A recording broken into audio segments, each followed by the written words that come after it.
সিরাজগঞ্জের সলঙ্গায় পিতা ইদ্রিস আলীকে হত্যার অপরাধে সন্তান ও হত্যা মামলার বাদী রেজাউল করিম লাবুকে মৃত্যুদণ্ড প্রদান করেছে আদালত। রোববার দুপুরে সিরাজগঞ্জের অতিরিক্ত জেলা ও দায়রা জজ আদালতের বিচারক মোহাম্মদ মাহবুবুর রহমান এই রায় দেন। আদালতের সহকারী public prosecutor advocate Abdul Latif Akand জানান, 2020 সালের 4 মার্চ দুপুরে সিরাজগঞ্জের সলঙ্গা থানার অলিদহ গ্রামের একটি পুকুরে গলা ও পায়ে রশি পেঁচানো অবস্থায় ইদ্রিস আলীর মৃতদেহ ভাসতে দেখা যায়। খবর পেয়ে পরিবার ও স্থানীয়দের সহায়তায় তার লাশ উদ্ধার করে ময়নাতদন্তের জন্য মর্গে পাঠানো হয়।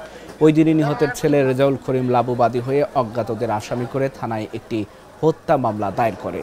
পরে পুলিশি তদন্তে বেরিয়ে আসে মামলার বাদী রেজাউল করিম লাবুই হত্যা করেছে তার পিতা ইদ্রিস আলীকে। পরবর্তীতে আদালতে তার দেয়া 164 ধারার জবানবন্দি সাক্ষ্য গ্রহণ শেষে আদালত এই রায় প্রদান করেন।